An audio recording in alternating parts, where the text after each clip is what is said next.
Oh, I probably want to get that out of the way. Give me a sec.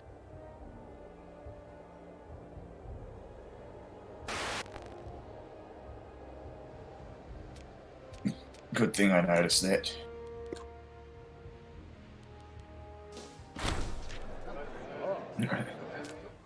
I mean, I've got enough, just enough streamer. Uh, what's the word I'm looking for? Uh, I lost it. I don't even have the word for it. Something.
Yes.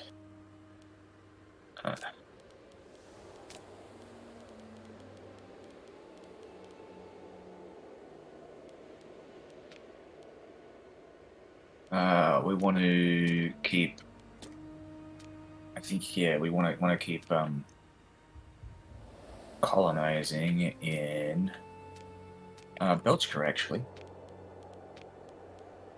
The Belgi tribes.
I'm just going to check something here.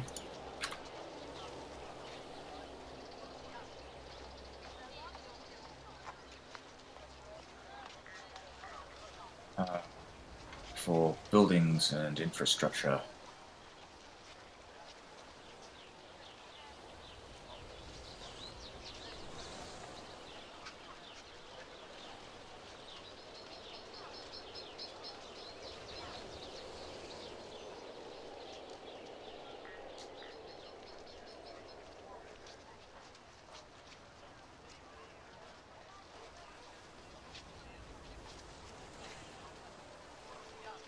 So ports in the province. Okay. Right, so if I just build more ports or make the ports a bit better, I could increase. It's probably not worth it, honestly. Increase the speed of the migration. really depends on like where I'm getting the most migration from in terms of province. If I can find a good province with high density of migration, emigration to Saxonia, then I'll do that.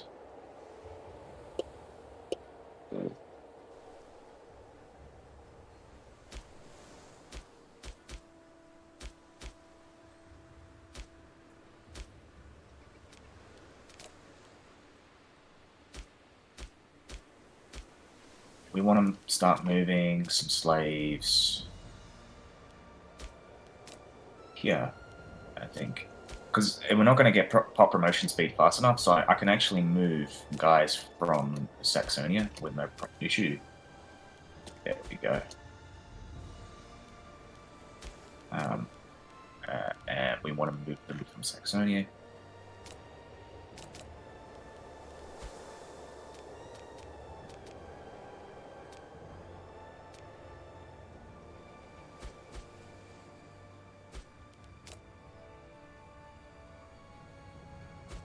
Still not enough. And we're going to move some more Saxonians.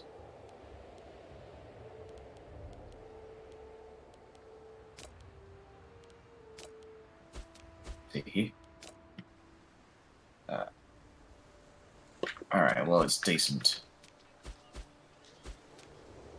We also want to move some pagans in here as well. So that's what we're going to do.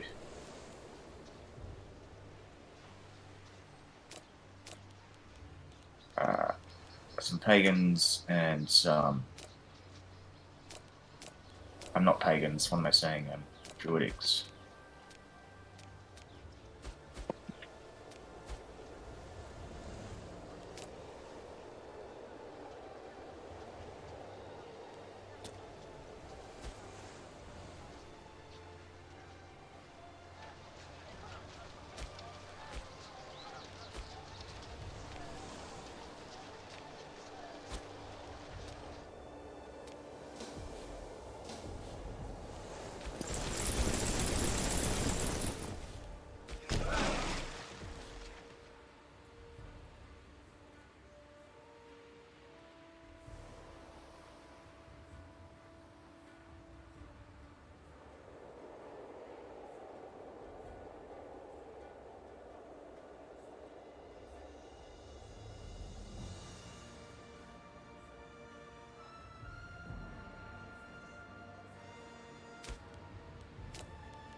God.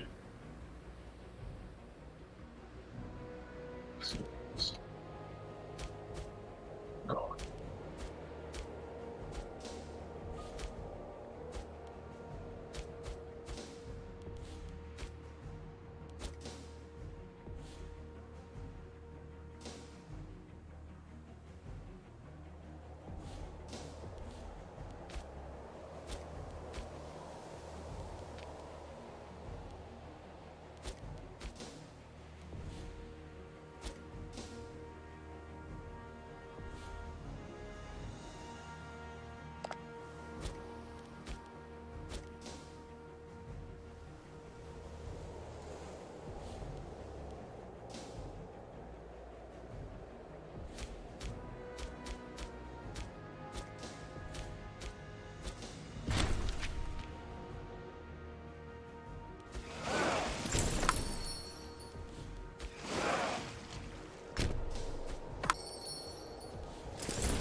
That was quick.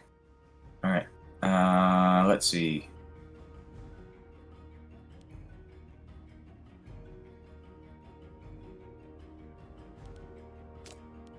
Yeah, kill them all. I'm just going to double check. I'm going to look at all the characters that I've got. Do I have any imprisoned? No.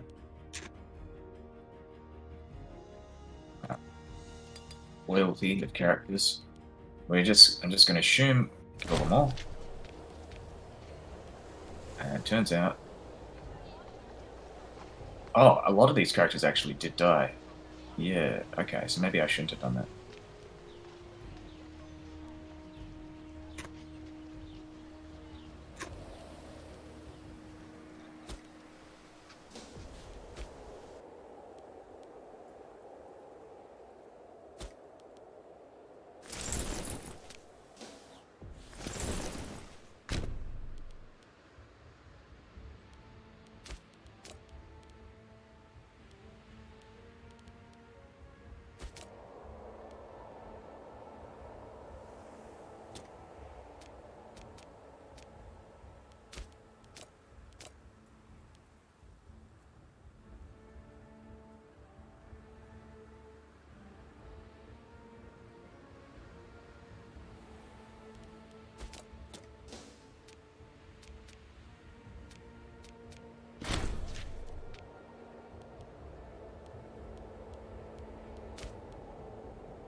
Alright.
Hey, how's it going?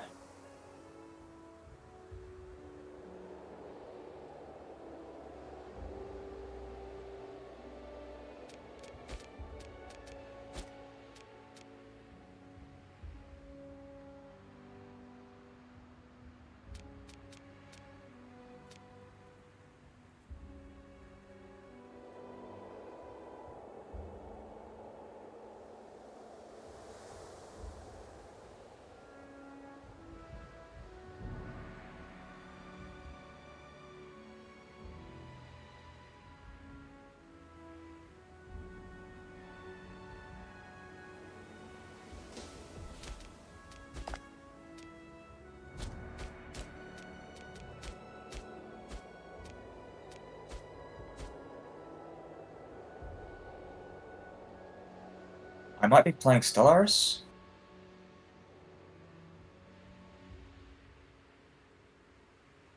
Okay, I won't be actually.